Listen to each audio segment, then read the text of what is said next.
Hello everyone, welcome to Nectar classes. Error की series में आज हम कंप्लीट करेंगे अगेन 10 क्वेश्चंस मींस 41 टू 50। आज हम अगेन इंग्लिश के नए 10 रूल्स सीखने वाले हैं। तो चलिएगा बढ़ते हैं हमारे फर्स्ट क्वेश्चन की तरफ, जो कि गिवन है आपकी स्क्रीन पर। The father as well as the son were mysteriously missing do the house, या फिर नो एरर। देखो यहाँ पे हम एरर फाइंड करने से पहले फर्स्ट वाले पार्ट में जाते हैं।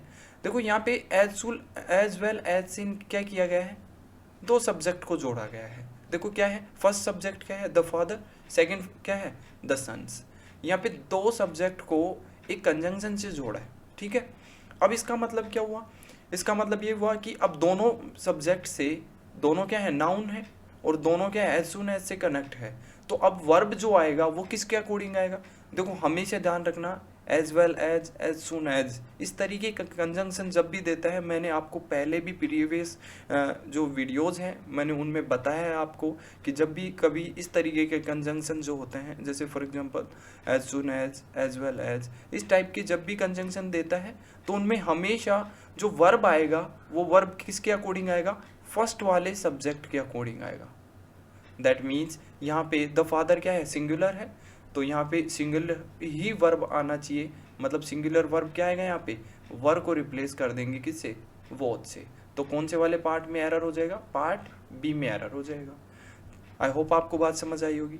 नेक्स्ट क्वेश्चन की तरफ बढ़ते हैं। 42 number, Sunil is a best student in our class at present, या फिर no error.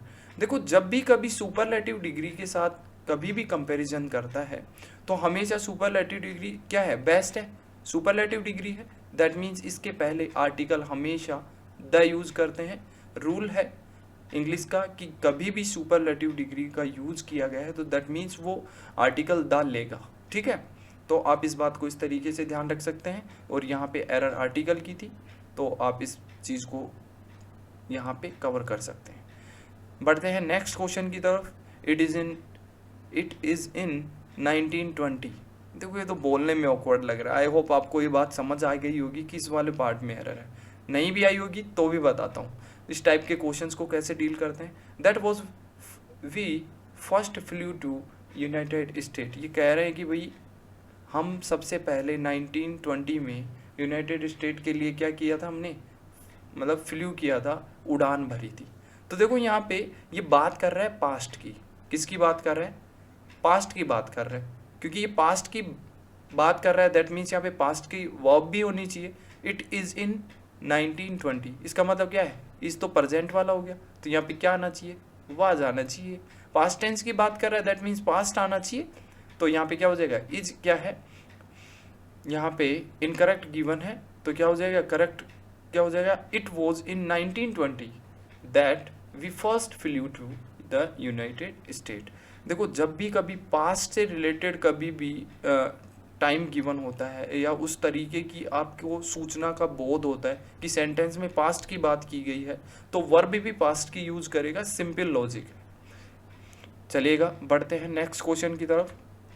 44 our country need a number of self sacrificing and devoted political leaders, या फिर नो एरर में जाएंगे। देखो यहाँ पे एक सिंपल टेंस का रूल है। जहाँ पे देखो आवर कंट्री है, कंट्री क्या है, सिंगुलर है, क्या है, सिंगुलर। सिंगुलर सब्जेक्ट गिवन है तो उसके लिए सिंगुलर वर्ब भी तो आनी चाहिए।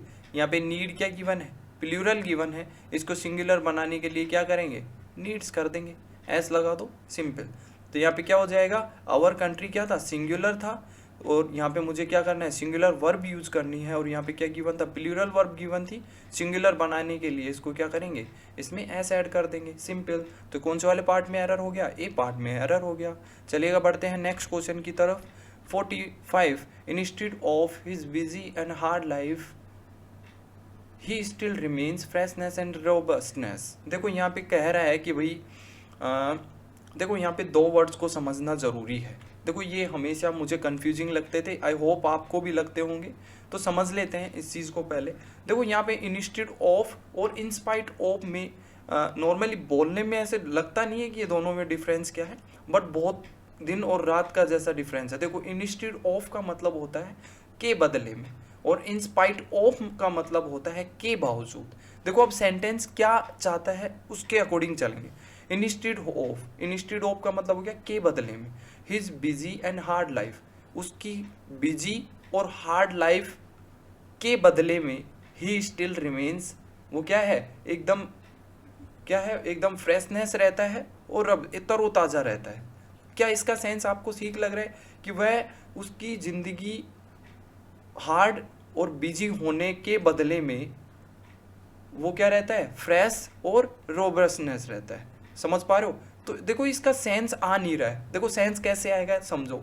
इन स्पाइट ऑफ यहाँ पे क्या होना चाहिए था, उसकी बिजी और हार्ड लाइफ के बावजूद वो क्या रहता है, एकदम फ्रेश फील करता है, तरोताज़ा फील करता है या रहता है। बात समझ पा रहे हो? तो यहाँ पे इंस्टेड ऑफ के रिप्लेस करना पड़ेगा हमें इन स्पाइट ऑफ से। बात समझ पा रहे हो? किससे करेंगे? In spite of. तो कौन से पार्ट में एरर है? पार्ट ए में एरर है। सेंटेंस क्या सेंस दे रहा है ये बात आपको आनी चाहिए। जब हम ये ऐसा कोई हार्ड नहीं है कि इसको सीखने के लिए कोई अलग से बुक पढ़नी पड़ेगी, नहीं ऐसा कुछ नहीं है। जब चीज़ें आप धीरे धीरे प्रैक्टिस करेंगे तो धीरे धीरे आपको खुद समझ में आने लग जाएगा सेंस किस तरीके से होता है। जैसे ही आप लाइन को रीड करेंगे, सेंटेंस को रीड करेंगे तो ऑटोमेटिक आपके दिमाग में ये चीज़ क्लियर हो जाएगी कि यहाँ पे थोड़ा कुछ मिसिंग है और ऑटोमेटिकली आपको एरर मिल जाएगी। बात समझ पा रहे हो? तो घबराने की ज़रूरत नहीं है, आपको स्टिल क्या करना है, प्रैक्टिस करनी है। और आप धीरे धीरे जैसे जैसे इसका अभ्यास करेंगे तो ऑटोमेटिकली क्या होगा, आप धीरे धीरे इसको फील कर पाएंगे और धीरे धीरे चीज़ें अपने आप इम्प्रूवमेंट होना स्टार्ट हो जाएंगी। चलिएगा बढ़ते हैं नेक्स्ट क्वेश्चन की तरफ। This is the issues are complex and have been affected by other actors. देखो यहाँ पे क्या गिवन है, देखो सब समझ लेते हैं सेंटेंस का स्ट्रक्चर कैसा है। द इश्यूज क्या है, सब्जेक्ट है, मतलब प्लूरल है, इसके अकॉर्डिंग ही क्या ये है यहाँ पे प्लूरल वर्ब हेल्पिंग वर्ब है, नो डाउट। कॉम्प्लेक्स हो गया यहाँ पे ऑब्जेक्ट, चलो बहुत अच्छी बात है। एंड, देखो एंड से जोड़ा है, दैट मीन्स ये एंड के पहले और बाद में दोनों स्ट्रक्चर क्या होनी चाहिए, सेम होनी चाहिए। अब इस एंड के लिए जो नेक्स्ट वर्ब आया है हैज़, ये क्या होगा, इसके लिए जो सब्जेक्ट आएगा वो सब्जेक्ट क्या होगा, द इश्यूज होगा। तो द इश्यूज क्या था, प्लूरल था, अरे प्लूरल था। और यहाँ पे क्या है, सिंगुलर क्या गिवन है, हेल्पिंग वर्ब गिवन है, तो यहाँ पे प्लूरल बना दो, हैज़ को रिप्लेस कर दो और क्या आ जाएगा, हैज़ को रिप्लेस करके हैव आ जाएगा भैया। तो ये वाली इसमें एरर हो गई। तो आई होप आपको बात समझ आई होगी कि सब्जेक्ट क्या था, द इश्यूज था, द इश्यूज के अकॉर्डिंग क्या आना चाहिए, हैव आना चाहिए। तो पार्ट सी में क्या हो जाएगा, एरर हो जाएगा। नेक्स्ट क्वेश्चन की तरफ बढ़ते हैं। He had looked upon me level eyed for a few moments before he spoke. वो कह रहा है कि भाई बोलने से पहले वो क्या कर, कुछ देर के लिए वो मेरी तरफ क्या कर रहा था, देख रहा था। तो देखो देखने के सेंस में, यहाँ पे देखने के सेंस में लुक्ड ऑन अपॉन नहीं आएगा, लुक्ड ऑन होता है भैया, अपॉन तो कुछ होता ही नहीं। देखने के सेंस में अगर आप यूज कर रहे हो तो लुक्ड ऑन होना चाहिए, या लुक्ड ऑन भी नहीं, एट होना चाहिए, लुक्ड एट, ठीक है।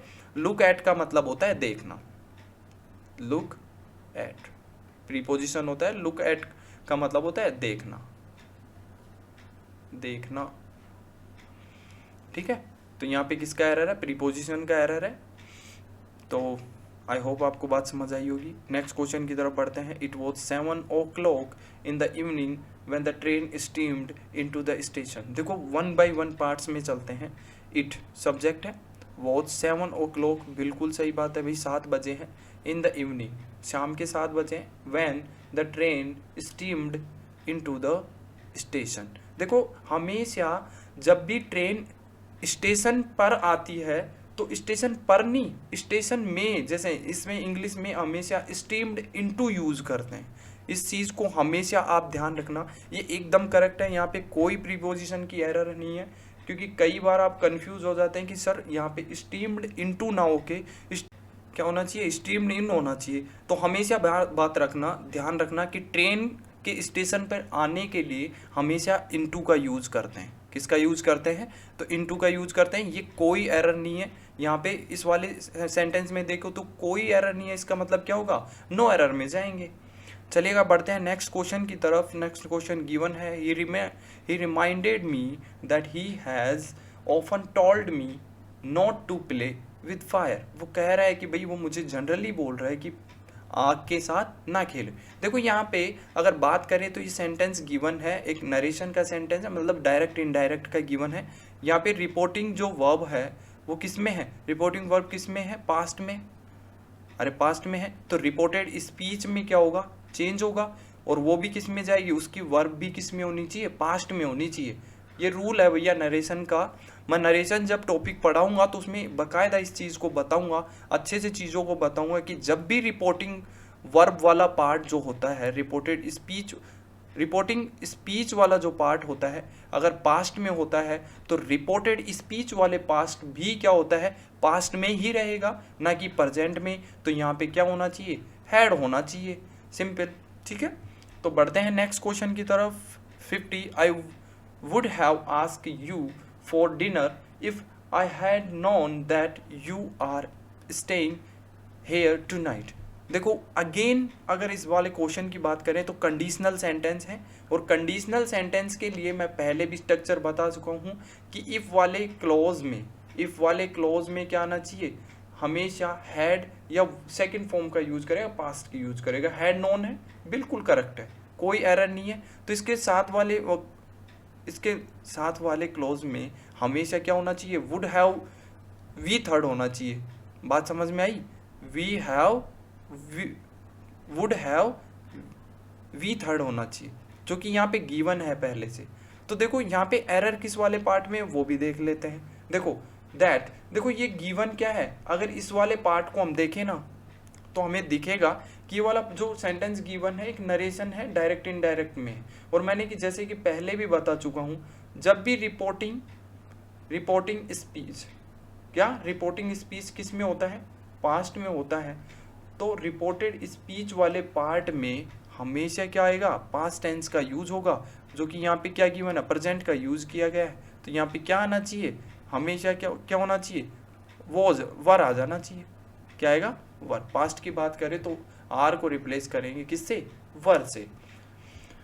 सो आई होप आपको ये 10 एरर्स समझ आई होंगी कि किस तरीके से आपको एरर फाइंड करना है, और ये चीज़ें आप धीरे धीरे सीख रहे हैं।